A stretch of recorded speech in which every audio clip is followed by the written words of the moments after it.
네, 윤석열 대통령이 체포돼 구금된 지 52일 만에 석방됐습니다. 향후 탄핵 심판에 어떤 영향을 미칠지 주목되는데요. 서정빈 변호사와 함께 자세한 내용 짚어보겠습니다. 어서 오십시오. 네, 안녕하세요. 네, 법원에서 이제 먼저 구속 취소 결정이 나왔고요. 그 다음에 이제 검찰에서는 장고의 시간을 거쳐서 윤 대통령을 석방을 했습니다. 즉시 항고라는 어떤 불복은 포기를 했고요. 이런 결정을 내린 배경을 먼저 짚어볼까요?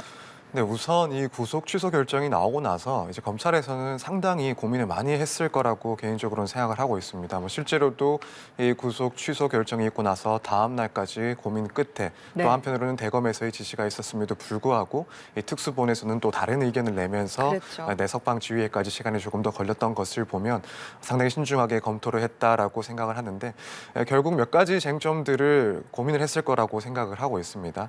우선 지금 구속 취소 결정이 된 가장 주된 이유 중에 하나가 결국에는 이 구속 기간을 산정하는 데 있어서 공제해야 되는 그 기간, 그 시간을 어떻게 설정해야 되는 것인지, 어떻게 산정해야 되는 것인지에 대해서 법원은 그동안 검찰이 해왔던 방식과는 다르게 시간 단위로 계산을 해야 된다라고 하면서 이제 구속 취소를 결정을 했습니다.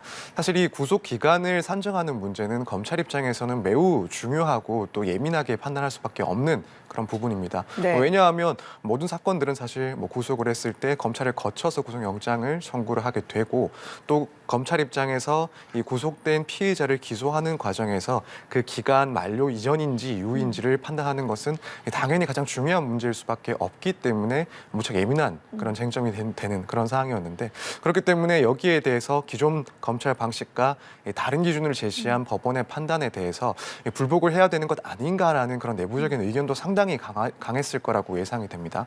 다만 이제 그렇다고 해서 즉시 항고를 했을 때의 상황을 가정했을 때 또 그로 인한 부담감도 충분히 고민을 하지 않았을까라고 그렇죠. 네. 생각이 됩니다. 왜냐하면 이제 형사소송법 규정상 이 즉시 항고를 하게 되면 이 법원의 결정은 일단 집행을 멈추게 되고 그렇게 되면 지금 윤 대통령 상황의 경우에는 이 구속된 상태가 유지가 돼서 결국에는 이 상급심에서 이 구속 취소 결정이 타당한지 여부를 검토받게 됩니다.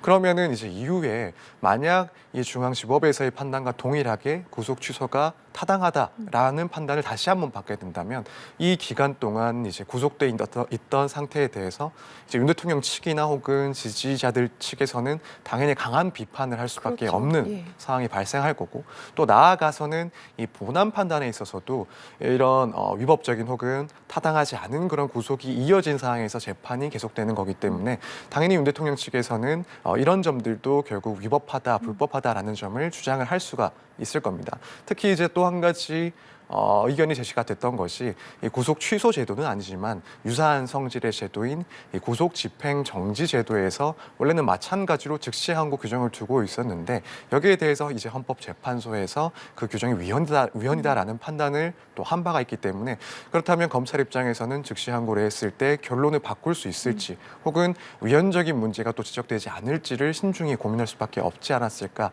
그래서 결국 이런 것들을 고민하던 끝에 그래도 불구속 상태에서 재판을 진행하는 것이 조금 더 낫다라는 판단을 하지 않았을까 이렇게 생각을 하고 있습니다. 네, 검찰에서도 상당히 좀 부담을 느꼈을 것이다라고 말씀하셨는데 조금 전에 말씀하셨던 이 구속기간 산정에 대한 이야기에서 이 날짜가 아니라 시간을 좀 이제 기준이 되어야 한다라는 재판부의 결정에 대해서 검찰에서도 상당히 좀 부담을 느끼고 승복하지 못하는 분위기도 감지가 됐거든요. 이 부분이 그동안의 관례와는 좀 차이가 있었기 때문이라고 들었습니다. 네, 그렇습니다. 사실 그동안 수십 년 동안 이제 검찰이랑 구속 기간을 계산하던 방식과 이번에 법원에서 말한 방식은 차이가 상당히 큽니다.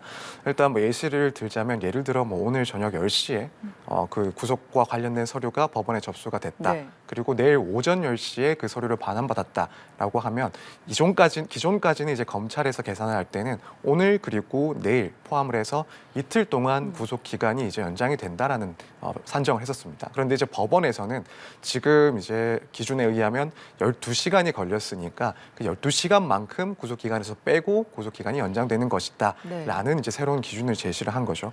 사실 이전에 이런 구속과 관련된 산정 방식은 계속 변함없이 이어져 왔던 것이고 그렇기 때문에 이제 검찰 입장에서 비록 이 법원의 판단에 대해서는 존중을 한다라는 표현을 썼지만 여기에 대해서는 앞으로 본안 판단에서도 주장을 할 것이다라는 입장을 이제 표시를 한 것으로 보입니다. 그래서 이번 구속 취소 결정에서 근거로 든 새로운 산정 방식은 과거의 선례들, 과거의 그런 수만 건이 넘는 그런 구속 사례들을 비춰봤을 때 검찰의 산정 방식과는 상당히 다른 그런 기준을 제시한 것입니다. 네, 상당히 좀 이례적이다라고 말씀하셨는데 그러면 변호사님을 포함해서 법조계에서는 이 같은 결정에 대해서 예상을 좀 하셨는지도 궁금합니다. 사실 저도 그렇고 많은 대부분의 이제 법조인들은 이런 결정이 나올 거라고는 예상을 못했다라고 네. 생각을 합니다. 왜냐하면 결국에는 말씀드린 것처럼 워낙 이제 굳어져 있는 그런 관례였기 때문에 사실 이 기간 산정 방식에 대해서 의문 자체를 제기하는 사람들도 그닥 없었고 네. 또 이것이 정면으로 문제가 된 사례도 사실 볼 수가 없는 것 같습니다. 그래서 이 검찰이 그동안 해왔던 그런 선례들이 워낙 많다 보니까 이 부분에 대해서 법원은 동일하게 판단을 할 것이다라는 예상이 좀 지배적이었던 거라고 생각을 네. 합니다. 물론 이제 윤 대통령 측에서 주장을 했던 구속 취소 사유 중에 이것 말고도 다른 증거인멸의 우려 혹은 도주의 우려가 없다라는 점을 주장을 하긴 했지만 여기에 대해서는 사실 기존에 영장이 발부됐던 것과는 차이가 없는 상황이기 때문에 이건 인정되지 않을 것이다라고 생각을 했고 다만 이제 이 기간 산정과 관련해서는 처음 제기되는 내용이기도 하고 조금 살펴볼 수 있는 그래서 법원이 고민할 수 있는 지점이다까지는 의견이 있긴 했지만 그럼에도 불구하고 구속 취소라는 네. 결과를 기대하는 사람들은 사실 거의 없지 않았을까라고 생각을 하고 있습니다. 예, 이번 대통령의 구속 취소 사례를 시점으로 앞으로 좀 검찰도 그렇고 구속을 할 때 다른 사건에 있어서도 상당히 좀 어떤 변화가 있지 않을까라는 생각이 드는데요. 일단 검찰에서는 이제 본안 판단을 받겠다. 재판에서 이런 구속 취소의 부당성을 지속적으로 주장할 계획이다라고 밝힌 상황이고요. 앞으로 이제 24일에 윤 대통령 현사재판의 두 번째 공판 준비일이 예정이 되어 있는데요. 이날에 그러면 가장 큰 쟁점은 뭐라고 보시는지요? 네, 일단 증거와 관련된 의견들은 일단 변론으로 하고 우선 가장 중요한 쟁점 중에 하나는 당연히 일단 공수처의 수사권 문제가 될 것 같습니다. 네. 이 공수처의 수사권 문제에 대해서는 윤 대통령 측에서 초기부터 주장을 해왔는데 다만 이제 이번에 법원에서 구속 취소 결정을 하면서 또 한 가지 이제 이유로 드는 것이 이 공수처의 수사권에 대해서 그 유무에 대해서 분명히 쟁점화가 될 수 있다. 여기에 대해서는 다툼의 여지가 있다라는 점을 또 설치를 했습니다.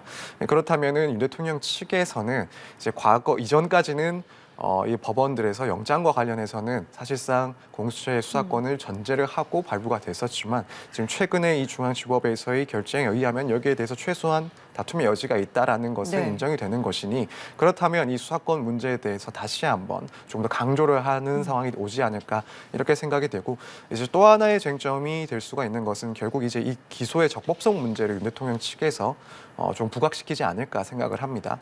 결국 이 구속 취소 결정에 의하면은 이제 구속 기간이 만료된 상태에서 그럼에도 불구하고 구속을 시켜놓고 기소를 했다라는 것인데 그렇다면 이제 윤 대통령 측에서는 이때 이제 그 구속돼 있던 상태 자체는 불법적인 상황이고 그렇다면 이 상황에서 기소를 한 건 역시도 절차적으로 적법하지 않은 것이다. 네. 따라서 공소 기각을 해야 된다라는 주장을 할 수가 있을 것 같습니다. 그래서 예. 결국 이 공수처의 수사권 문제라든가 혹은 기소 과정에서의 그런 적법성 문제를 조금 다툼이 있지 않을까 이렇게 생각이 됩니다. 네, 공소 기각까지도 벌써 좀 가능성이 점쳐지는 상황인데 이제 불구속 상태에서 대통령이 형사재판을 받게 됐잖아요. 그렇게 되면 재판의 어떤 진행 과정이나 이런 부분에 있어서도 조금 구속 상태에서 받는 것과는 어떤 차이점이 좀 있는 겁니까? 네, 일단 진행 과정에 있어서는 결국 이제 시간의 차이가 조금 발생할 수 있다라고 보여집니다. 이제 구속 상태에서 재판이 진행될 경우에는 법원에서 1심에서 이제 구속할 수 있는 기간은 최대 6개월이기 때문에 법원에서는 최대한 그 기간 안에 재판을 다 진행을 하고 그렇죠. 선고를 하기 위해서 노력을 네. 합니다. 만약 윤 대통령이 구속된 상황이었다고 한다면 그래도 6개월 안에는 선고를 할 것이다라고 전망을 했고요. 근데 지금 이제 석방이 된 상황이기 때문에 불구속 상태에서 재판을 하게 되면 이런 사실상 제약인 6개월이라는 시간적 제약은 사라지는 것이기 때문에 그렇다면 이제 법원에서 속도를 낸다 하더라도 6개월이 도가해서 어쨌든 재판을 끝낼 가능성도 분명히 존재합니다. 그래서 네. 시간적인 측면에서는 차이가 발생할 수 있다라고 보실 수 있을 것 같습니다. 네, 시간적인 측면에서 조금 더 재판이 길어질 수도 있다 이렇게 좀 말씀하셨고요. 조금 앞서서도 저희가 뭐 뉴스로 전해드렸는데 이제 구속 취소 청구를 인용한 재판부가 형사재판 1심도 맡고 있단 말이죠. 그러다 보니까 재판부의 이번 결정이 어떤 형사재판의 결과에도 영향을 미치지 않을까 이런 가능성도 나오고 있는데 변호사께서는 어떻게 보시는지요?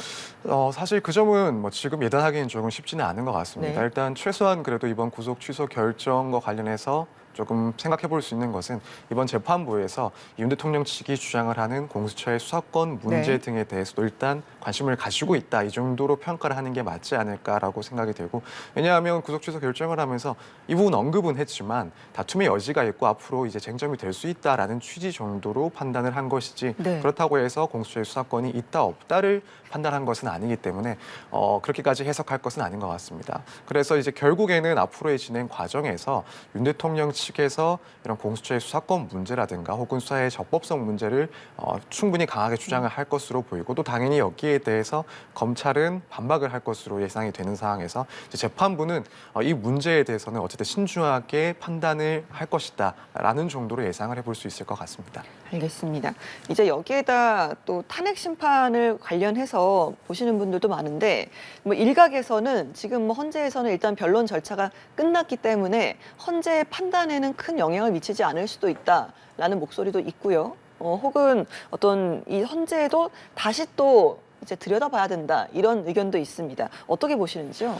네, 저도 지금 이 구속 취소 결정의 그 영향은 뭐 헌재에 대해서는 뭐 제한적인 영향 정도만 줄 것이다라고 개인적으로는 생각을 하고 있습니다. 네. 왜냐하면 일단 이 구속 취소 결정과 관련된 주된 이유는 구속 기간 산정의 문제였는데 헌법재판 같은 경우에는 사실 이 형사재판의 구속 문제랑은 완전히 이제 떨어져 있는 별개의 상황이기 때문에 네. 그 점이 영향을 줄 리는 없고 다만 이제 공수처의 수사권에 대해서 다툼의 여지가 있다라는 부분은 약간의 영향은 줄 수 있다라고 보여집니다. 왜냐하면 일단 공수처에서 윤 대통령 사건에 대한 그런 자료들이 마찬가지로 이제 헌법재판소에서도 증거로 제출돼서 판단 자료를 일단은 삼아주고 있는 상황이기 때문에 여기에 대해서 최소한 논란의 여지가 있다라는 점을 법원에서 그런 취지를 밝힌 이상 그렇다면 헌법재판소 입장에서도 이 자료들을 증거로 삼는 것이 타당한지에 대해서는 조금 고민이 있을 것이라고 보여집니다. 다만 그럼에도 불구하고 영향이 크지 않다라고 생각하는 이유는 사실 이 공수처에서 제출된 자료보다 훨씬 더 많은 양의 자료들이 이미 들어가 있을 거라고 보여집니다. 특히 이런 내란 혐의와 관련된 관련자들에 대해서 공수처 이외에도 경찰이나 검찰에서 상당한 그런 수사가 있었고 거기에 대한 증거들이 제출돼 있는 상황이기 때문에 공수처에서 제출된 그 자료를 제하고서라도 네. 헌법재판소에서는 판단을 할 수 있는 다른 수사기관들의 증거 자료들이 충분하다라고 판단을 할 것 같습니다. 그렇다면은 결국 결론을 내는 데 있어서 해당 자료들을 검토를 해서 결론 낼 수 있다라고 보여지기 때문에 그래서 이제 영향을 크게 주지는 않을 것 같다라고 생각을 하고 있습니다. 석방 여부가 헌재의 어떤 판단에는 어느 정도 영향은 좀 제한적일 것이다라는 말씀하셨고요.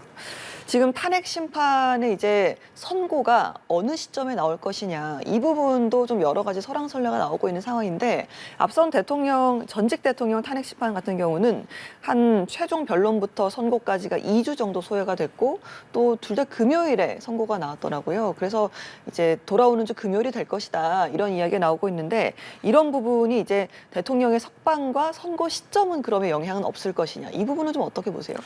약간의 영향은 또 줄 수 있다라고는 생각하는데 네, 쉽게 네. 예측은 하기 힘든 것 같습니다. 앞서 말씀드린 것처럼 결론에 있어서는 영향을 주지 않을 것이다라고는 생각하지만 또 네. 한편으로는 이 증거 자료들을 어떻게 판단해야 될지에 대해서는 뭐 추가적인 평이가 있을 수도 있다라고 생각을 하기 때문에 그렇다면은 뭐 예정된 선고 시점이 있었다면 그것보다 조금은 길어질 수도 있지 않을까라고 생각을 합니다. 다만 이제 그럼에도 불구하고 뭐 평의가 수차례 더 반복되거나 혹은 네. 뭐 변론이 재개될 정도까지의 상황은 아니라고 보기 때문에 그렇다면은 이제 기존에 이제 대략적으로 예상을 하고 있던 이 3월 중순 선고 일정과는 그랬죠. 네, 예. 큰 차이는 없지 않을까 그렇게 일단 예상을 하고 있습니다. 그러면 언제 선고를 할 것이다. 이 부분에 대해서도 헌재에서 언제쯤 밝힐지도 모르는 겁니까? 근데 지금까지 상황들을 봤을 때 각 탄핵 선고를 하기 한 뭐 이틀 전, 뭐 예. 그 전쯤에 이제 선고 기일을 밝힌 어. 것으로 알고 있습니다. 그렇다면은 이전 선례들과 뭐 유사하게 결국에는 선고하기 한 이틀 정도 전에, 네. 며칠 정도 전에 그 선고 기일을 밝히지 않을까 이렇게 생각을 그러면 하고 있습니다. 선고를 하겠다라고 이제 며칠 전에 이야기를 한다고 하셨는데 그때쯤에는 이미 결론이 나왔기 때문에 선고 날짜도 함께 잡는 겁니까? 일단 그렇게 보면 될 것 같습니다. 예. 사실 이틀 혹은 뭐 3일 안에 새롭게 결정을 한다거나 혹은 그때 선고 결정문을 쓰는 것은 물리적으로 상당히 어려움이 있지 않을까라고 생각이 되고 그렇다면은 당연히 이제 평일을 거쳐서 의견을 다 조율하고 최종적으로는 표결까지 이룬 후 그러니까 결정에 대해서는 정리가 된 이후에 이런 선고 일정에 대해서 예. 공지를 한다라고 보는 것이 일단 타당할 것 같습니다. 네, 지금 뭐 대통령이 이제 석방이 됐기 때문에 뭐 편지도 쓸 수 있고 뭐 SNS라든지 여러 가지 메시지 정치라는 게 조금 더 수월해지지 않았습니까? 그러다 보니까 헌재의 이제 탄핵 심판 선고 전에 최대한 좀 막판 여론전에 집중을 하지 않을까 이런 전망도 나오고 있는데요. 어떤 전략을 취할 것으로 보시는지요? 일단 이 부분은 사실 뭐 정치적인 판단도 개입될 부분이기 때문에 저도 쉽게 예측하기는 힘든데 네. 다만 그럼에도 불구하고 어느 정도까지 그런 여론을 의식한 메시지들은 있지 않을까라고 조금 예상은 하고 있습니다. 왜냐하면 지금 뭐 대부분의 지금 헌법재판소 변론 기일에서도 직접 이제 대통령이 출석을 해서 변론을 했었고 그건 이제 재판관들에 대한 의견 표명도 있긴 하겠지만 한편으로는 이제 국민이나 혹은 지지자들에 대한 메시지도 전달할 수 있는 과정이었기 때문에 그런 목적도 있지 않았나라고 생각을 하고 있습니다. 그렇다면은 이제 지금 석방이 돼서 보다 그런 메시지를 전달하는데 자유롭게 된 상황에서 지금 윤 대통령 입장에서는 당연히 헌법재판소의 그런 결정이든 혹은 형사재판이든 여론전이 상당히 또 중요하다라는 판단을 할 것이라고 생각하기 때문에 네. 그렇다면은 이제 현재 상황에서 보다 적극적으로 메시지를 표시하는 그런 모습도 나오지 않을까 이렇게 예상을 하고 있습니다. 알겠습니다. 52일 만에 석방된 윤석열 대통령 이야기 서정빈 변호사와 함께 짚어봤습니다. 오늘 말씀 고맙습니다. 감사합니다.